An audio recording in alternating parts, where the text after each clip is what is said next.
Bapak Mama, saudara-saudari yang diberkati Tuhan, Shalom. Sekali lagi Shalom.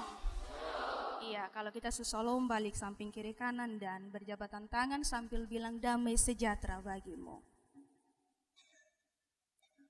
Yang di luar sonde.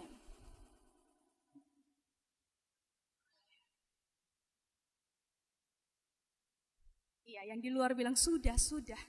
Kami sudah. Bapak Mama, saudara-saudari yang diberkati di dalam Tuhan kita Yesus Kristus, kita bersyukur kepada Tuhan bahwa Tuhan baik. Amin kok? Ya. Tuhan baik, maka sore hari ini atas perkenanan Tuhan, kita semua boleh berkumpul kembali di tempat ini untuk memuji, memuliakan nama Tuhan, serta memberi diri untuk dituntun oleh kebenaran firman Tuhan. Bapak Mama, saudara-saudari yang diberkati Tuhan, dalam kehidupan kita, tentunya kita semua yang hadir, kita semua manusia. Tentunya kita mempunyai satu barang yang sangat kita sayangi dalam kehidupan kita. Atau ada yang sonde punya. Tentu kita semua punya barang yang sangat berharga di kita punya hidup ini. Misalnya, dia berharga karena dia punya kenangan begitu. Biasanya diberikan oleh orang-orang yang sangat kita kasihi. Orang tua, sahabat, teman, suami, istri, anak-anak, bahkan pacar. Jadi itu barang itu kotong akan jaga dia betul-betul baik-baik begitu. Misalnya pas hari Valentine kasih coklat, kita simpan itu coklat. Simpan terus sampai tahun depan kakak nyong kalau ingat kasih lagi maka kita makan itu coklat. Tapi kalau tidak kasih kita simpan terus sebagai kenangan-kenangan. Jadi barang yang menurut kita penting dan berharga, kita akan jaga sebaik mungkin. Kita takut bahwa ketika kita sudah menghilangkan barang itu, bagaimana nanti kita mengingat dia, tidak ada sesuatu yang bisa menolong kita. Bapak Mama, saudara-saudari, biasa kita omong tentang barang berharga, tentu kita punya pikiran ini akan tertuju kepada emas, berlian, pokoknya yang punya nilai jual yang tinggi. Tentunya emas, berlian, mutiara, itu adalah barang berharga. Biasanya kita akan simpan di tempat yang menurut kita tempat yang aman. Kalau terlalu banyak kita punya emas, mungkin kita bisa beli berangkas. Kita taruh di dalam situ, kita atur dia punya pola baik-baik, supaya sonde ada satu orang pun yang tahu. Hanya kita saja. Karena apa? Itu barang berharga. Kalau orang ambil bagaimana begitu? Tentunya kita akan simpan dengan sangat hati-hati di tempat yang mungkin saja kita sendiri yang ketahui. Ataukah ada dari kita karena terlalu banyak barang berharga di rumah jadi simpan-simpan di halaman. Supaya orang tahu kalau ini orang dong kaya, kalau dong lewat, ada emas nih. Ternyata di pohon-pohon nunjuk ada kalung, ada anting dan seterusnya. Saya rasa bahwa baik dia sekaya apapun, tapi di dunia ini saya belum pernah menemukan orang seperti itu. Yang dia taruh-taruh dia punya emas di luar, supaya orang tahu kalau dia itu sangat kaya. Tetapi kalau mungkin dia buat patung yang menyerupai dia punya bentuk dalam emas, ya mungkin ada. Bapak Mama, saudara-saudari yang diberkati Tuhan. Atau barang itu memiliki kenangan. Makanya kita simpan baik-baik. Misalnya, dulu waktu pacaran, sebelum putus, kakak Nona atau kakak Nyong ada beli sendal begitu. Itu sendal sudah 2 tahun, tapi ketika 2 tahun pacaran, maka putus. Sebagai bentuk untuk mengingat kembali orang yang kita kasihi itu, maka dia sikat babai ini sendal. Sikat babai ini sendal, dia ambil kotak kado diambil barang-barang kertas-kertas untuk dia taruh ini barang berharga dia punya yang sendal ini supaya dia simpan. Dia simpan di dalam lemari. Ketika orang buka lemari, orang akan kaget bahwa ternyata di dalam itu kotak, di atas kotak itu ada tulisan kenanganku. Jadi orang juga bingung, kenangan apa? Pikir itu emas atau apapun. Ternyata orang buka itu adalah sendal jepit. Iya, cinta juga mah jangan sampai seperti itu. Ya kita ketawa, tapi cinta itu kadang membuat orang bisa menjadi gila ya, Bapak Mama Saudara-saudari. Lupa waktu begitu, apalagi kita yang baru jatuh cinta.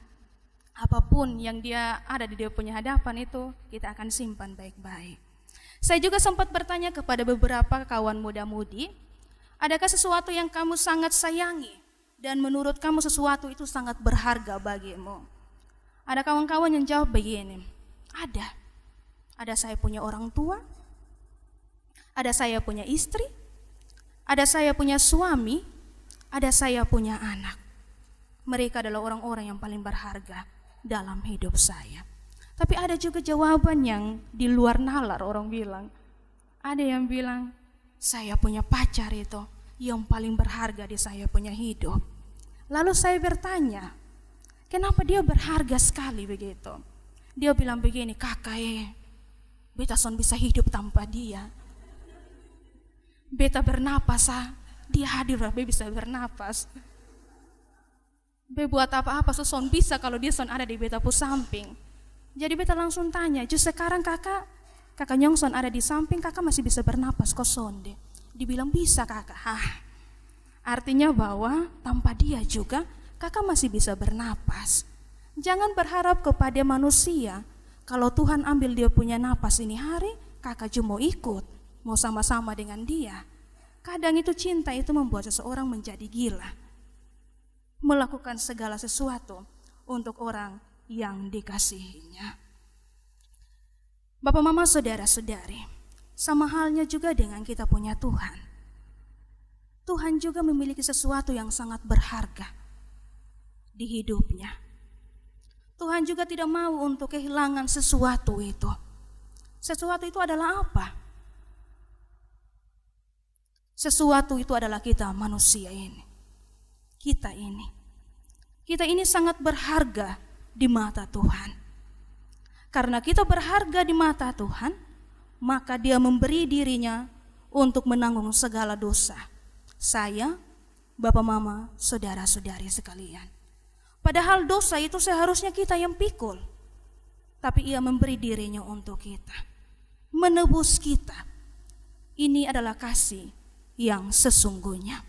Adakah dari kita yang karena di Sapas ini sering terjadi perkelahian, pertikaian, baku lempar, terus ada masalah seperti itu, dia berdiri bilang begini, semua tenang, biar beta serahkan beta punya diri, supaya ini Sapa tenang. Ada kok dari kita yang mau begitu. Beta pikir-pikir dulu kakak, masa depan masih terlalu panjang nih, belum punya istri belum punya anak belum punya pekerjaan yang baik kok kenapa beta harus memberi beta punya diri untuk orang-orang yang tidak beta kenal? Tetapi Tuhan berbeda. Dia begitu mengasihi kita, menyayangi kita. Karena kita berharga, maka Ia menggantikan kita dengan memberi dirinya. Bapak Mama Saudara-saudari, dalam bacaan kita saat ini, kita dapat melihat bahwa bangsa Israel ini ada dalam pembuangan di Babel. Kenapa hal ini terjadi dalam kehidupan mereka? Ini merupakan penghukuman dari Tuhan, karena mereka tidak taat kepada Tuhan. Mereka tidak melakukan sesuai apa yang Tuhan kehendaki. Kita tahu bersama bahwa bangsa Israel ini adalah bangsa yang tegar tengkuk. Hari ini dia bilang, saya taat kepada Tuhan, saya mengasihi Tuhan, saya mau melakukan apapun untuk Tuhan. Beberapa menit kemudian, dia mulai melakukan hal-hal yang tidak menyenangkan hati Tuhan. Sama seperti kita. Kadang kita merasa bahwa kita butuh terlalu Tuhan. Kita datang di hadapan hadirat Tuhan. Tetapi ketika Tuhan sudah menjawab segala pergumulan kita, kita mulai meninggalkan Tuhan. Seperti Tuhan tidak menolong kita. Itulah yang terjadi dalam kehidupan kita. Dan juga dalam kehidupan daripada bangsa Israel. Selama bangsa Israel di Babel, di tanah pembuangan, kehidupan mereka sangat memprihatinkan. Namanya tempat pembuangan ya Bapak Mama Saudara-saudari, menjadi budak, bukan menjadi raja, menjadi ratu. menjadi hamba, bukan menjadi tuan dan nyonya. Mereka bekerja tidak mengenal waktu. Kondisi mau sakit kok, mau ke mana, harus tetap bekerja. Akhirnya banyak dari mereka yang meninggal pada saat itu. Mereka di Babel dalam masa pembuangan itu selama 70 tahun, Bapak Mama, Saudara-saudari. 70 tahun bukan waktu yang sedikit. 15 menit saya kita tunggu kekasih mau datang jemput saya, rasa kayak 1 tahun. Kalau dia terlalu lama-lama. Apalagi 70 tahun. 70 tahun itu waktu yang sangat-sangat lama. Dan dalam waktu 70 tahun itu mereka bukan hidup dalam kehidupan yang baik-baik saja. Penuh dengan penderitaan, penganiayaan yang mereka dapati. Di tengah kehidupan mereka yang penuh dengan banyak tantangan penderitaan itu, Tuhan mengutus Yesaya untuk menyampaikan berita pembebasan kepada bangsa Israel. Bahwa jangan takut, jangan gelisah, sebab aku menyertai kalian. Sebab kalian ini adalah umat kepunyaanku, kalian berharga di mataku. Bapak Mama, Saudara-saudari yang diberkati, kasih Tuhan mampu menutupi segala rasa kecewa, amarahnya kepada manusia. Sebenarnya kita ini tidak layak di hadapan Tuhan.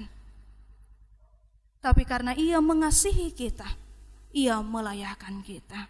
Kita berharga di mata Tuhan. Bangsa Israel, Bapak Mama, Saudara-saudari, mereka punya pemahaman bahwa mereka ini adalah bangsa pilihan. Sudah dari dia punya nenek moyang itu, Allah sudah berjanji bahwa bangsa Israel ini adalah bangsa pilihan dan Tuhan akan terus menyertai mereka. Pemahaman seperti inilah yang membuat mereka terus melakukan hal-hal yang tidak disenangi oleh Tuhan. Mereka tahu begini, kalau beta buat salah, pasti Tuhan akan selamatkan katong. Karena apa? Karena kita ini adalah bangsa pilihan Tuhan. Tetapi Bapak Mama, Saudara-saudari, jangan berpikir seperti itu. Bahwa Tuhan itu baik, Tuhan itu maha pengasih, Tuhan itu maha mengampuni, sehingga kita terus berbuat yang namanya dosa. Dan tidak mau untuk meninggalkan kehidupan lama kita. Malahan kita semakin terjerumus di dalam dosa itu. Belajar dari kita punya bacaan saat ini, Bapak Mama, Saudara-saudari. Tuhan itu memang maha mengampuni. Tuhan itu memang sangat mengasihi kita, sangat mencintai kita. Tetapi Tuhan itu tidak segan-segan memberikan penghukuman bagi orang-orang yang tidak taat kepadanya. Jadi hati-hati. Jangan bilang, beta buat ini, coba beta kembali, Tuhan pasti sambut beta. Hati-hati dalam bertindak dan dalam memahami kasih Tuhan itu. Bapak Mama, Saudara-saudari yang diberkati Tuhan, kita ini sangat berharga di mata Tuhan dan mulia di mata Tuhan. Jika dalam kehidupan kita bersama, kita harus ada rasa saling menghargai. Bukan karena beta menghargai dia karena dia punya pendidikan yang tinggi, dia punya kehidupan yang baik, dia punya jabatan, makanya beta harus menghargai dia. Tidak seperti itu.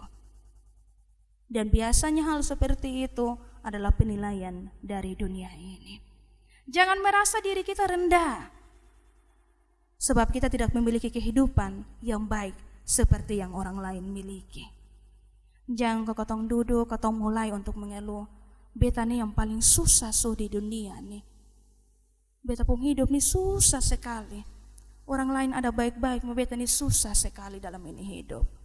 Kalau sudah tahu kita susah, maka mintalah tuntunan Tuhan. Tapi ingat bahwa Tuhan tidak akan turun berkat itu secara langsung dari surga. Perlu untuk kita mencari, perlu untuk kita bekerja. Untuk kita, jika kita memiliki kehidupan yang baik, mempunyai berkat, marilah kita hidup dalam kehidupan yang penuh dengan rendah hati, dengan menghargai orang-orang yang ada di sekitar kita. Bapak Mama, Saudara-saudari yang diberkati, kita telah memasuki bulan kebangsaan. Ini minggu kedua. Kita diingatkan melalui firman Tuhan hari ini, yang dimana mengungkapkan pentingnya kita menganggap diri dan sesama sebagai manusia yang berharga dan mulia di mata Tuhan. Coba kita letakkan tangan di kita punya dada. Coba kita letakkan di kita punya dada. Rasa kok ada detak jantung? Ada kok atau ada yang son ada? Mungkin ada di orang lain. Mungkin di kawan di samping. Semua ada. Katakan ke diri kita masing-masing bahwa saya sangat berharga. Saya sangat berharga. Iya, kita sangat berharga di mata Tuhan. Kalau kita sangat berharga, jangan sia-siakan kehidupan yang Tuhan sudah kasih. Bapak, Mama, saudara-saudari yang diberkati Tuhan. Nasihat ini sejalan dengan sila kedua dalam Pancasila yang berbunyi kemanusiaan yang adil dan beradab. Namun sama seperti bangsa Israel, perjalanan umat Kristen di Indonesia juga tidak luput dari kesulitan dan kegagalan dalam mengamalkan sila kedua tersebut. Sebab masih banyak pelanggaran-pelanggaran yang dilakukan, pelanggaran terhadap harkat dan martabat manusia. Yakni kasus-kasus sekarang kalau kita nonton atau kita lihat di media sosial sangat-sangat memprihatinkan. Di mana terjadi pelecehan orang tua kepada anak kandung ini. Kasus-kasus seperti itu. Terus kasus bully. Bully ini bisa buat orang sampai meninggal, bahkan orang bisa sampai stres, bisa juga menjadi gila, dan juga korupsi dan masih banyak lagi. Kasus-kasus yang terjadi di sekitar kita, dan itu semua adalah kasus di mana kita tidak memanusiakan manusia yang lain. Bapak, Mama, saudara-saudari, dari bacaan kita ada beberapa hal penting yang ketika kita kembali dalam kehidupan kita boleh merenunginya bersama-sama. Yaitu yang pertama, menerima karya Tuhan dalam diri setiap orang. Tuhan memakai Yesaya, seorang yang najis bibirnya, dan hidup di tengah-tengah bangsa yang najis bibirnya. Najis bibir begini, bukan bilang dia punya bibir itu kotor ya Bapak Mama. Najis bibir itu dalam bahasa sehari-hari itu biasanya orang-orang yang tukang bagosip dong itu. Najis bibir itu seperti itu. Yang duduk hanya lihat orang punya kehidupan. Aduh, dia belum bayar kos, mau dipubagaya le. Yang seperti itu. Yang pakai dia punya bibir mulut ini hanya untuk mengucapkan kata-kata yang sonde baik. Yang sebenarnya binatang itu ada jalan di luar, dia bawa binatang masuk di dalam rumah. Sebenarnya binatang itu ada di kandang, tiba-tiba binatang ada di dalam rumah. Suka sepasang di orang-orang di dalam rumah. Itu yang namanya najis bibir, berbohong dan seterusnya. Kita bisa cari yang lain-lain di media sosial ataupun juga dalam bacaan-bacaan Alkitab. Yesaya adalah orang yang najis bibirnya. Tetapi Bapak, Mama, saudara-saudari yang diberkati, Tuhan tidak melihat itu. Tuhan memakai Yesaya untuk menjalankan perintahnya, untuk menyampaikan berita kebebasan kepada bangsa Israel, agar mereka meyakini bahwa selama mereka ada di tempat pembuangan, Tuhan tidak pernah pergi meninggalkan mereka. Dalam kehidupan kita juga seperti itu. Seringkali dalam kehidupan ini kita menghargai orang lain itu dengan ukuran atau syarat tertentu. Misalnya saya menghargai dia karena dia orang tua dari pacar saya, atau dia orang tua yang memiliki kekayaan, jabatan, dan seterusnya. Sikap ini tidak tentu dan sikap ini tidak tepat. Sebab Tuhan berkarya dalam setiap orang. Tuhan bisa memakai orang sederhana, asing, hina, dan tidak dianggap sekalipun untuk menjadi alatnya. Yang kedua, berkarya demi memanusiakan manusia yang lain. Tuhan tidak tinggal diam ketika terjadinya ketidakadilan. Ia tidak terlambat untuk menghukum bangsa Israel, dan Tuhan juga tidak terlambat untuk memulihkan keadaan mereka. Di tengah ketidakadilan yang dirasakan oleh bangsa Israel, Tuhan memberikan janjinya bahwa ia akan menyelamatkan mereka. Oleh karena itu Bapak, Mama, saudara-saudari, kita semua yang hadir, kita haruslah membawa damai sejahtera dalam kehidupan kita bersama. Jangan sampai kita punya kehadiran itu membawa ketidakadilan, bagi orang-orang yang ada di sekitar kita. Yang paling terakhir, kita ini berharga dan mulia di hadapan Tuhan. Kita ini berharga dan mulia di hadapan Tuhan. Kalau sudah tahu kalau kita ini berharga, maka apa yang harus kita lakukan? Mari kita melakukan hal-hal yang menyenangkan hati Tuhan. Beri hidup diri kepada Tuhan supaya Tuhan yang tuntun. Jangan sia-siakan pengorbanannya hanya karena kita senang hidup sesuai dengan keadaan dunia ini, keinginan kita. Dunia bisa memberi kesenangan, tapi ingat, semuanya itu semu. Ada saatnya akan hilang. Oleh karena itu, datang kepada Tuhan. Ia mampu memberi jalan terbaik bagi kita untuk keluar dari setiap persoalan hidup yang kita alami. Kita berharga, maka seterusnya Tuhan akan memberikan pertolongan kepada kita. Jangan menganggap bahwa diri kita tidak layak, sebab Tuhan sudah melayakkan kita. Sekali lagi, mari kita terus datang kepada Tuhan, membawa segala pengharapan, segala pergumulan persoalan hidup kita kepada Tuhan. Yakin dan percaya bahwa dalam waktu Tuhan akan menolong kita untuk dapat menyelesaikan. Tuhan juga akan mengabulkan setiap doa-doa kita. Karena apa? Karena kita berharga di mata Tuhan. Kiranya firman Tuhan menolong dan memberkati kita semua. Amin.